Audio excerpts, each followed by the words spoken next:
very precise. Would this take more than a quarter of an hour? He got 10 minutes. Shall I pause the record until I start talking? I think he starts. Well, he got 10 minutes, so I'll give you 1 minute.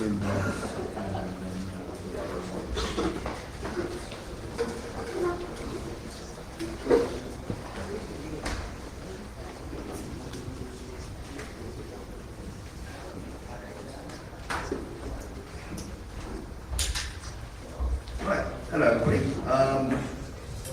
Today I'm going to be talking about a community-based computer security archival project which goes by the name of packetstorm. I'm sure lots of you, alright, hands up everyone here who has used packetstorm before, at some point. Yeah, okay, great, wicked. So that means actually that's about 2/3 of you that actually haven't. Yeah, that's not good. Obviously I'm doing something, obviously our publicity campaign has been totally ineffective in Europe, and I need to do something about that. Shit. Okay, anyway, never mind. Yeah, let's go on, anyway, who am I? Yeah, this is me, I have a name.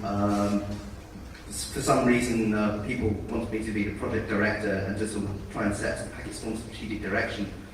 packetstorm is a bit strange in that it is totally committed to full disclosure, and that puts us on more or less a collision course with just about everybody, as you'll very quickly, as you'll see a little bit later on. My name is Anderson Tan. I sold my soul to a consulting firm years ago, and I'm pretty ordinary really. Anyway, bit of history. packetstorm was started by a chap called Ken Williams, who now works for Ernst & Young. It was originally a pet personal project, and he started archiving and accumulating all the sort of hacker tools and security-related stuff he could get his hands on back in the early 90s. He originally put the site up at Harvard University, and it was killed thanks to anti-online and some bastard whose name I just won't mention, through a bunch of whole bizarre legal threats. It was actually bought at the height of the .com madness by a company called Securify in California, who are in the process of crashing badly. Anyone who's, hands up anyone here who's familiar with the security industry in the States? Yeah, so you'll know the story of how it's all going dreadfully wrong. Anyway, and Securify, when they realised that packetstorm was not going to make them a huge amount of money, and in fact it was virtually impossible to make money by giving things away, just like all the other .coms are working out the hard way that giving things away doesn't make you any money, decided to get rid of it. And what they did was, they could have just made the archive just vaporise, but they didn't. They decided to give it back to everybody, the whole community. So what they did was, they gave all the servers and all the whole contents of the archive back to a group of us who were made up of ex-Securify employees and other independents to set up at a site somewhere else. And we've done that. What we've done is we've basically taken it, we've revamped the archive, we've added some more things to it, and hopefully as years go on it will grow and evolve. Anyway, so here we go, just a few things about what packetstorm is at the moment. It's huge, it's really big. I mean, I'm sure any of you who've used it know exactly how big it is. It has everything from live exploit code to password to dictionaries to auditing software to you name it. Yeah, really, it's run by a bunch of volunteers. We have no company bias. We have no sponsorship, so if anyone wants to give us money, please. And the resources that we actually use are provided by companies and individuals who just value the resource and wish to support it. And we sincerely hope that what we're trying to do is, at the moment, packetstorm is very focused in the US, for whatever reason, simply because probably it was started there, and the usership is very high in the United States, and sort of Canada and sort of Europe we see a bit less of, but hopefully that will change. Future, going to have more files and tools. we're going to try and set up a distributed web server mirror net. We've already got a few mirrors around the place.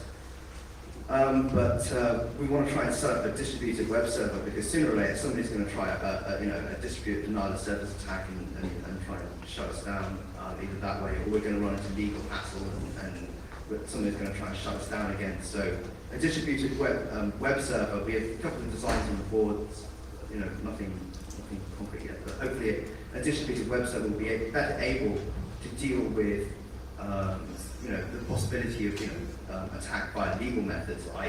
having our providers shut down in various different places, or alternatively attack by things like distributed denial of service attacks.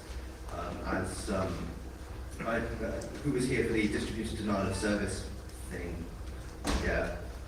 One of the things about a distributed web server is that if it's possible to actually design and set them up such that so you can lessen the aggregation problem, the traffic aggregation problem that was actually mentioned at distributed denial of service attack talk. If anyone's interested, find me outside in the bar and organise it for a bit. Anyway, more and better features, and we're trying to get.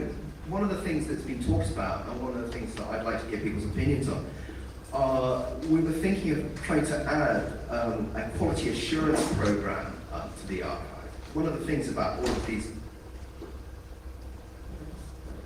one of the things about the tools and the software that is available for most of these freeware security things is that, as Matt pointed out, generally they're written incredibly poorly. Sorry? Yeah, 75% of the time, you try and compile it, you type make, it spits out, and you get a bazillion errors, and you spend the next 3 days trying to fix the bloody thing. So, and really, people who try and use these things, especially for anything useful, if you're a professional, or even if you're just a user who doesn't have to be terribly good at coding, it's not really terribly fair to expect everyone out there to be able to go out there and fix their own code. I mean, some people might disagree, but that I think is a sensible way to look at it. I mean, I think that good code is one of those things that should be widespread, and it's a bit pointless really. If your security software doesn't compile, because quite simply nobody will use it, and the world's a much worse place for it. So anyway, eventually, we'll probably end up moving to a PHP network and all the rest of this stuff, depending on how badly it all goes in the legal front. I'll talk about that in just a second. It's something that you guys all have to do. Problems.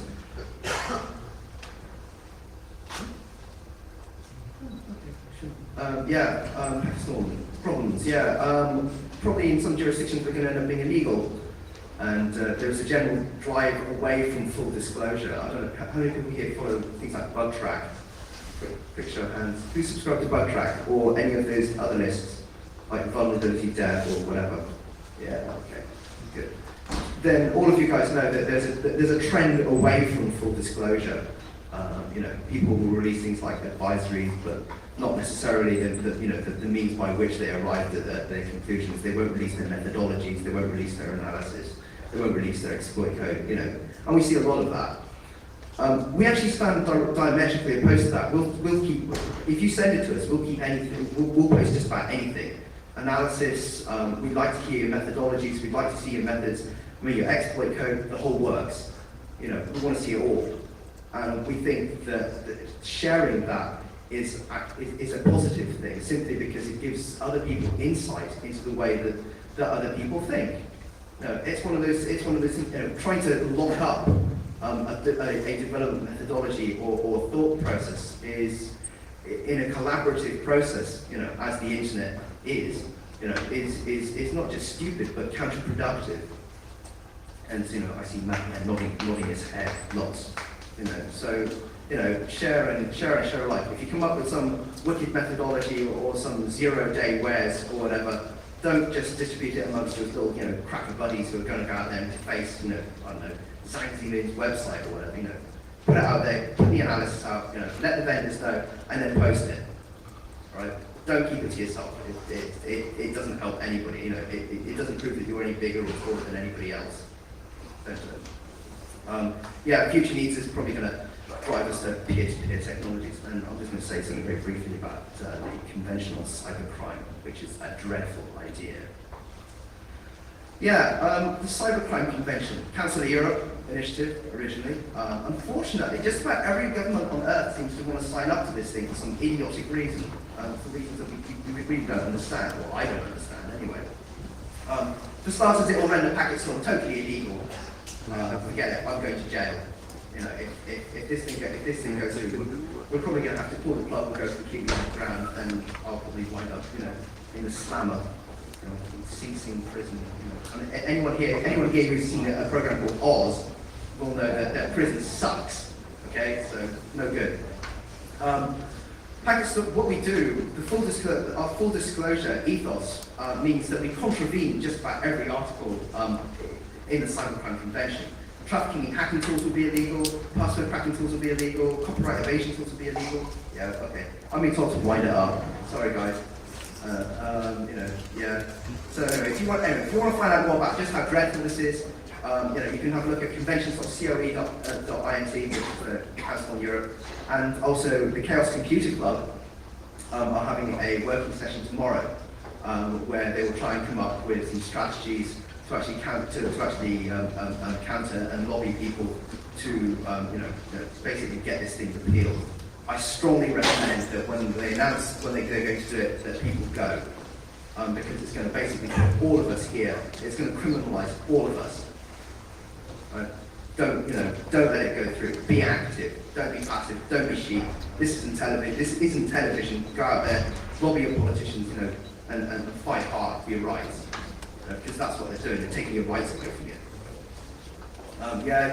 We'd like you all to become research associates, go out there, find new stuff, research new stuff, send it to us, post it. Wicked. Anyway, thanks. Anyway, okay guys, I'm being kicked off.